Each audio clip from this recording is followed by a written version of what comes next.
निकाय चुनाव की मतगणना से जुड़ी बड़ी खबर आपको दे दें। निकाय चुनाव के लिए कल सुबह वोटों की गिनती शुरू हो जाएगी। कल सुबह ठीक 8 बजे मतों की गिनती की शुरुआत होगी। 17 नगर निगम समेत सभी नगर पंचायत के लिए मतगणना होने वाली है। सभी जिलों के प्रेक्षक आज स्ट्रांग रूम का दौरा भी करेंगे और सभी जगह पर मतगणना को लेकर तैयारियां अपने आखिरी फेज में चल रही हैं। ये बड़ी खबर, निकाय चुनाव के लिए कल सुबह वोटों की गिनती शुरू हो जाएगी और सुबह 8 बजे का वक्त है जब मतों की काउंटिंग शुरू होगी। 17 नगर निगम जहां पर महापौर पद के लिए वोटिंग हुई, अब वहां पर बारी है काउंटिंग की। सभी नगर पंचायतों में जो मतदान हुए हैं वहां पर भी काउंटिंग होगी।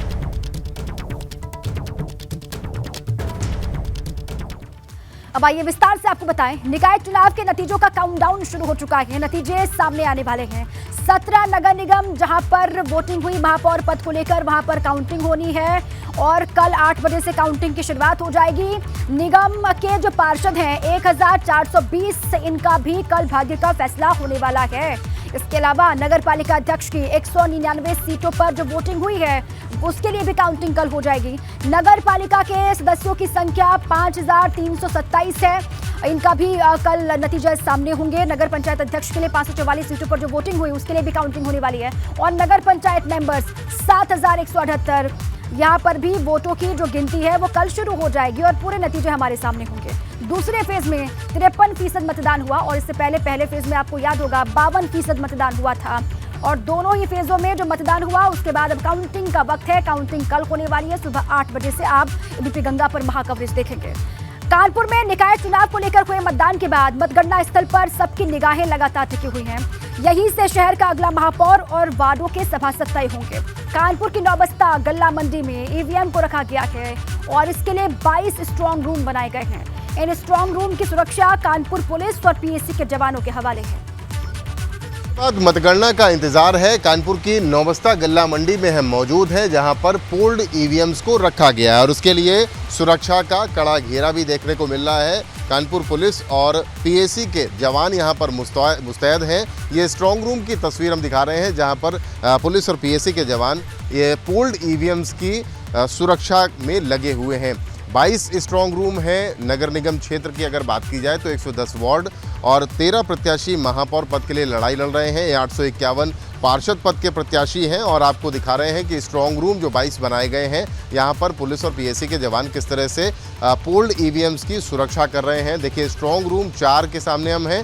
वार्ड 16 से 20 तक की जो पोल्ड ईवीएम्स हैं वो यहाँ रखी गई हैं। बूथ 245 से 319 और कुल बूथ 75 में जो मतदान हुआ है उसकी ईवीएम्स को कुछ इस तरह से सुरक्षित रखने की कोशिश की जा रही है। 12 से 14 घंटे 16 घंटे ये पुलिसकर्मी और ये पीएसी के जवान यहाँ पर काम कर रहे हैं और अपने हथियारों से लैस हैं। किसी भी तरीके से इसकी सुरक्षा करना इनकी बड़ी जिम्मेदारी है और सीसीटीवी कैमरे से भी नज़र रखी जा रही है। 70 सीसीटीवी कैमरे लगाए गए हैं यहाँ पर जिनकी मॉनिटरिंग हो रही है। कंट्रोल रूम में बैठ करके कंट्रोल रूम में देखा जा रहा है कि किसी भी कोई गड़बड़ी ना होने पाए और ऐसे में जो तमाम यहाँ पर पुलिसकर्मी हैं, पीएसी के जो जवान हैं, उनको लगाया गया है किसी भी तरीके से कोई गड़बड़ी ना हो। स्ट्रांग रूम को लेकर अलग सुरक्षा की रूपरेखा बनाई गई थी, प्लान खींचा गया था।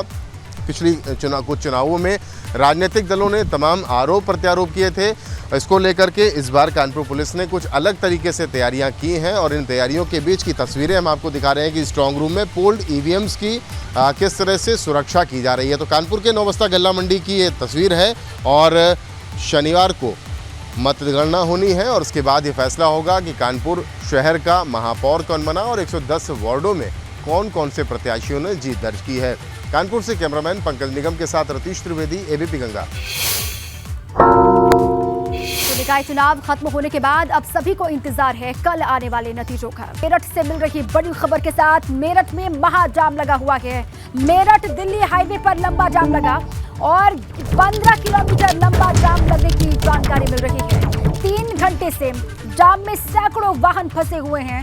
ये देखिए आप, ट्रैफिक पुलिस और थाना पुलिस नदारद है। यहाँ से नवीन मंडी के सामने फ्लाईओवर पर ये जाम लगा हुआ है। तस्वीर आपको हम दिखा रहे हैं। मेरठ दिल्ली हाईवे पर जाम की क्या स्थिति बनी हुई है, जाम का जाम किस तरीके से देखा जा रहा है वो आप देखिए जरा। 15 किलोमीटर लंबा जाम यहाँ पर लगा हुआ है, खबर है, और 3 घंटे से जाम में सैकड़ों वाहन फंसे हुए हैं। एक्सक्लूसिव ये तस्वीर आपके सामने देख लीजिए आप, वाहनों की कतार कितनी लंबी है। ट्रैफिक पुलिस यहां से गायब है और थाना पुलिस भी यहां से नदारद है। नवीन मंडी के सामने फ्लाईओवर पर ये जाम की तस्वीर सामने आ रही है। गाड़ियों की लंबी लाइन, लंबी कतार, आप समझिए लोग गर्मी में कितना परेशान यहां पर हो रहे होंगे। मेरठ दिल्ली हाईवे पर जाम की तस्वीर आपके सामने है। 15 किलोमीटर खबर है, इतना लंबा ये जाम यहाँ पर लगा हुआ है और 1 घंटे 2 घंटे नहीं बल्कि 3 घंटे से जाम में यहाँ पर सैकड़ों वाहन फंसे हुए हैं। ट्रैफिक पुलिस और थाना पुलिस यहाँ से गायब है। और साथ ही नवीन मंडी के सामने ये फ्लाईओवर की तस्वीर आप देख पा रहे हैं, जहां पर लोग बेहद परेशान, जाम की वजह से, जाम लगने से लोगों के वाहनों की रफ्तार यहां पर थम गई है। लाइनों में, कतारों में गाड़ियां खड़ी आपको नजर आ रही हैं। मेरठ में सुबह सवेरे ही लोगों को भीषण जाम का सामना करना पड़ गया। दिल्ली रोड की तस्वीरें देखिए कि किस तरीके से यहाँ भीषण जाम लगा हुआ है और 15 किलोमीटर से ज्यादा लंबी जो कतारें हैं वो यहाँ पर लगी हुई हैं। आप ये तस्वीरें देखिए, घंटों से ये लोग यहाँ इस जाम में फंसे हुए हैं और सबसे बड़ी बात यह है कि नवीन मंडी के सामने ये जाम लगा है, लेकिन ट्रैफिक पुलिसकर्मियों की बात हो या अन्य पुलिसकर्मियों की बात हो, वो लोग यहाँ से नदारद हैं। और देखिए जो कतारें हैं वो और लंबी होती जा रही हैं और जो 15 किलोमीटर से भी ज़्यादा की जो कतारें हैं वो लगनी शुरू हो गई है। इसकी वजह से जब लोगों ने बचने के लिए, इस जाम से बचने के लिए दूसरे रास्तों का सहारा लिया तो वहाँ पर भी भीषण जाम लग गया। ये जाम की तस्वीरें देखिए, नवीन मंडी स्थल दिल्ली रोड के ठीक सामने जाम यहाँ से लगना शुरू हुआ और लगते लगते दूर तक फैलता नजर आ रहा है। ये देखिए फ्लाईओवर की क्या स्थिति है और फ्लाईओवर के सामने की क्या स्थिति है। चूंकि यहाँ पर जो रैपिड है, रैपिड का काम चल रहा है और रैपिड के काम की वजह से वैसे भी यहाँ पर अक्सर थोड़ा बहुत जाम रहता है, लेकिन इस तरीके का भीषण जाम कि जब लोग अपने घरों से सुबह के वक्त निकले तो उन्हें इस जाम में फंसना पड़ गया। ये देखिए फ्लाईओवर पर किस तरीके से ये जो वाहनों की कतारें हैं वो लगी हुई हैं। दूसरी तरफ आप देखिए कि जो बाइक सवार लोग हैं वो भी जाने की कोशिश कर रहे हैं, लेकिन वो भी इस भीषण जाम में फंस गए हैं। दूर तक जहां तक कैमरे की नज़र जा रही है आपको वहां वाहनों की लंबी लंबी जो कतारें हैं वो लंबी लंबी कतारें यहां पर नज़र आ जाएंगी। और ये देखिए घंटों से लोग यहां पर फंसे हुए हैं। कुछ लोग हैं उनसे हम बात करेंगे। कब से फंसे हैं जाम में? 2 घंटे हो गए सर, 2 घंटे हो गए। 2 घंटे हो गए। अच्छा, क्या वजह बता रहे हैं? पता नहीं। पता नहीं है। देखिए कुछ और लोग भी हैं, उनसे भी बात करने की कोशिश करूंगा। चाहे बाइक सवार हो, चाहे कार सवार हो, चाहे पैदल सवार हो, सभी लोग यहाँ पर देखिए जाम में फंसे हुए नज़र आ रहे हैं। शायद ऐसा भीषण जाम पहली बार यहाँ मेरठ में देखने को मिल रहा है। सभी लोग अपने अपने काम के लिए जा रहे थे, लेकिन यहाँ उनका सामना भीषण जाम से हो गया। कब से, कितनी देर हो गई भैया? 1 घंटा हो गया खड़ा है पूरा। हाँ जी, 1 घंटा हो गया पूरा खड़ा हुआ, वहाँ से लगता आ रहा है। ऐसा जाम मैं कभी नहीं देखा। नजर आ रहा है? नहीं, यहाँ से नहीं आ रहा जी कोई भी अभी तक। कोई भी जो पुलिसकर्मी है वो भी यहाँ पर नज़र नहीं आ रहा है और इसकी वजह से लोगों को देखिए जो तमाम दिक्कतें हैं, उन तमाम दिक्कतों का जो सामना है वो यहाँ पर इन लोगों को करना पड़ रहा है। और भी लोग हैं, उनसे भी बात करूँगा, उनसे भी जानूंगा कितनी देर से फंसे हुए हैं। 3 घंटे हो गए। 3 घंटे। अच्छा, 3 घंटे से। हाँ, 3 घंटे से कोई बात बताई जा रही है किस वजह से? कुछ पता नहीं चल रहा। दिक्कत कहाँ जाना था? नहीं जाना था बागपत अड्डे। हाँ, कहाँ से आ रहे हैं? वर्तापुर से। वर्तापुर से बागपत आने में 3 घंटे लगे। बागपत अड्डे तक। हाँ जी। तो आप खुद सोचिए, देखिए कितना भीषण जाम है, कितनी ज़्यादा जो दिक्कतें हैं वो इन लोगों को उठानी पड़ रही हैं। और देखिए अभी नहीं लग रहा कि शायद थोड़ी बहुत देर में ये जाम खुल जाए, कई और घंटे इसी तरीके से लग सकते हैं। सबसे बड़ी बात यह है कि ना तो यहाँ ट्रैफिक पुलिसकर्मी है, ना यहाँ पर आम कोई थाने की फोर्स है कि वो इस जाम को खुलवा सके। राम भरोसे ये लोग इस इंतज़ार में खड़े हुए हैं कि शायद ना जाने जो जाम है वो कुछ देर बाद खुल जाए, लेकिन स्थिति यहाँ पर ऐसी नज़र नहीं आ रही है। ये देखिए छोटे छोटे बच्चे हैं किस तरीके से यहाँ पर परेशान हैं, जाम से जूझते हुए नज़र आ रहे हैं और कोई यहाँ पर देखने वाला ये नहीं है कि जो जाम लग गया है इस जाम से निजात दिला दी जाए। ये लोग बस इसी तरीके से खड़े हुए हैं। ये देखिए छोटे छोटे बच्चे हैं और यहाँ चूंकि भीषण गर्मी भी है उसमें बिलखते नज़र आ रहे हैं। बहन जी बहुत देर से फंस रहे हैं जाम में? हाँ अच्छा, जाम में? हाँ जी। तो देखिए तमाम लोग हैं, जो भी रास्ता जैसे भी मिल रहा है कोशिश कर रहे हैं कि इस जाम से निकल जाएं, लेकिन शायद ऐसा भीषण जाम पहली बार दिल्ली रोड पर देखने को मिला है। और इसकी वजह से जब लोगों ने और दूसरे रास्तों का सहारा लिया तो पूरा मेरठ शहर जाम हो गया है। कल चूंकि मतगणना होनी है निकाय चुनाव की, ऐसे में कहीं ना कहीं पुलिस प्रशासन के लिए ये बड़ी चुनौती होगी कि इस रोड पर जाम ना लगे, चूंकि इसी रास्ते से होते हुए मतगणना स्थल तक जाना है। और यदि ऐसे में सुबह जाम लग गया तो फिर क्या स्थिति होगी। वीडियो जर्नलिस्ट सत्येंद्र सिंह के साथ सनुज शर्मा, एबीपी गंगा, मेरठ। निकाय चुनाव के बाद अब लोकसभा चुनाव की तैयारियों में जुटी भारतीय जनता पार्टी। निकाय चुनाव समाप्त होते ही 2024 की तैयारियों में भाजपा जुटी हुई है। मई और जून में जनसंपर्क अभियान चलाया जाएगा। लेकिन निकाय चुनाव के बाद अब लोकसभा चुनाव की तैयारियों में जुट चुकी है भारतीय जनता पार्टी। ये कहा जा रहा है कि मई और जून में जनसंपर्क अभियान चलाया जाएगा। घर घर जाएंगे भाजपा के सांसद, वोटर्स से संवाद करेंगे और इसी महीने घर घर जाकर के सांसद वोटरों से संवाद करेंगे, उनसे बातचीत करेंगे।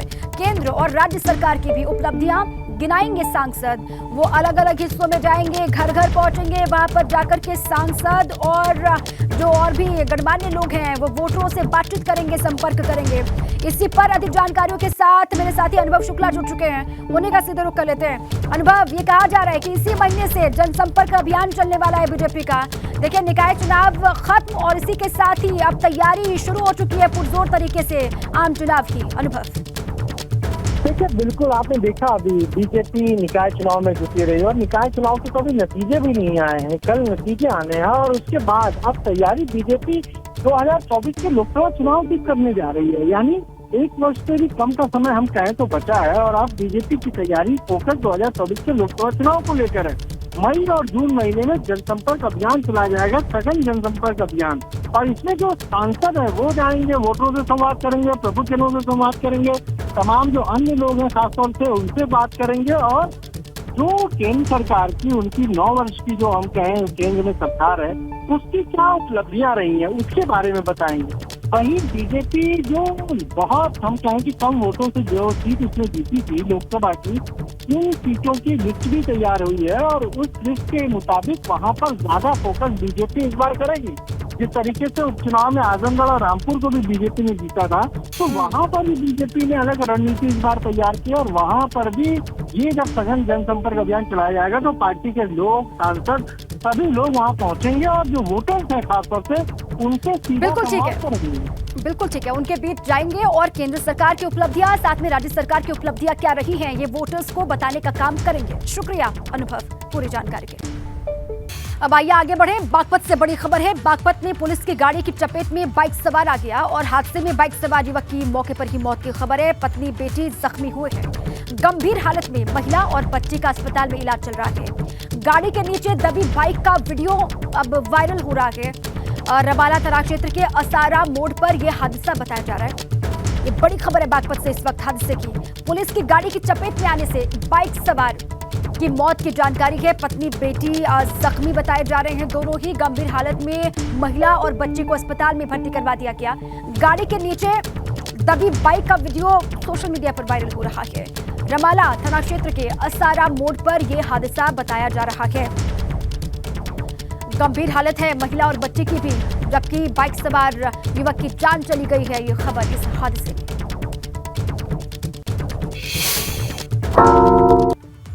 लखनऊ से बड़ी खबर है। योगी कैबिनेट की आज बड़ी बैठक होने वाली है। कुछ ही देर में लोक भवन में यह मीटिंग शुरू भी हो जाएगी।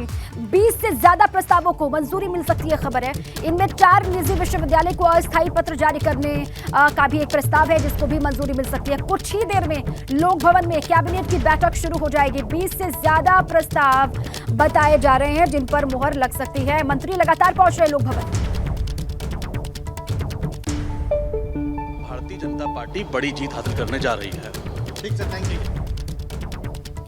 आज तक केरला टैक्स को निकाला जा रही है। कई राज्यों में तो इसका विरोध हो रहा है, कई जगह बैन की गई है। आपकी सरकार टैक्स फ्री कर रही है। टैक्स फ्री जी, आप देखेंगे?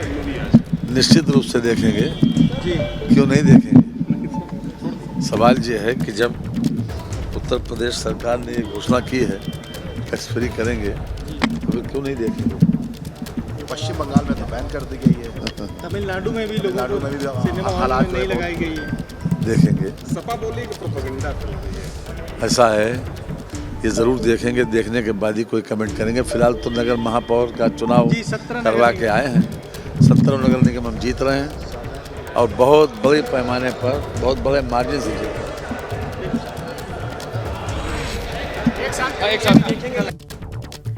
तो वित्त मंत्री सुरेश खन्ना को आप सुन रहे थे, डिप्टी सीएम को सुनिए। आप लोग भी देखें और लोगों को भी देखने के लिए प्रेरित करें।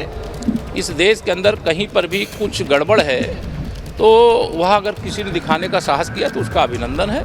और हम सरकार के सभी मंत्रिपरिषद के हमारे सब साथी भी आज देखेंगे और इस प्रकार की फिल्मों का फिल्मांकन करना बहुत बड़ी बात है, बहुत अच्छी बात है।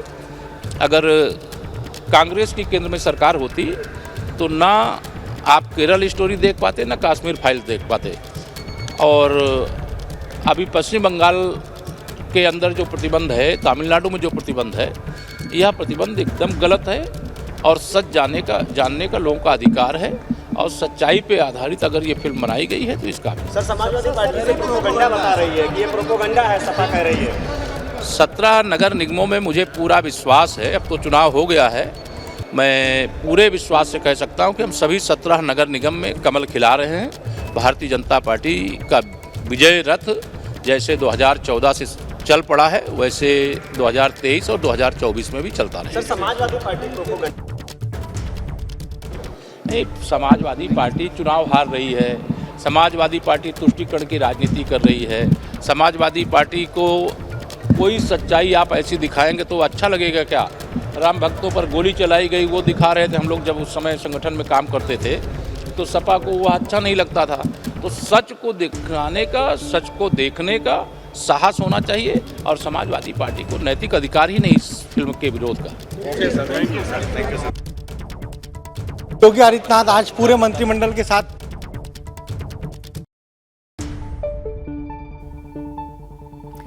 कैबिनेट की बैठक के लिए तमाम जो मंत्रीगण हैं वो लगातार पहुंच भी रहे हैं। रिएक्शंस भी सभी के सामने आ रहे हैं। अभी कैबिनेट की बैठक और 11 बजे का वक्त है जब पूरी कैबिनेट के साथ बैठ करके सीएम योगी फिल्म देखेंगे, द केरला स्टोरी। यूपी में फिल्म टैक्स फ्री है। भाजपा महिला मोर्चा के कार्यकर्ता भी इस फिल्म को देखेंगे। CM Yogi Adityanath the Kerala story film देखने वाले हैं। अपने कैबिनेट के साथियों के साथ मिलकर सीएम योगी इस फिल्म को देखेंगे। भाजपा महिला मोर्चा के कार्यकर्ता भी इस फिल्म को देखेंगे। और यूपी में आप जानते ही हैं कि the Kerala story film tax free कर दी गई है। तो पहले कैबिनेट की बैठक और उसके कुछ ही देर के बाद कैबिनेट के अपने साथियों के साथ में सीएम योगी देखेंगे फिल्म द केरला स्टोरी। और इसी को लेकर आप रिएक्शंस भी सुन रहे थे, प्रतिक्रियाएं भी लगातार सामने आ रही हैं।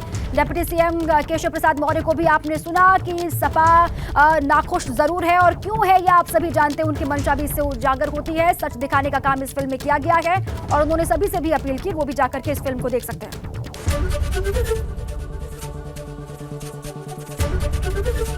एबीपी गंगा, खबर आपकी, जुबान आपकी।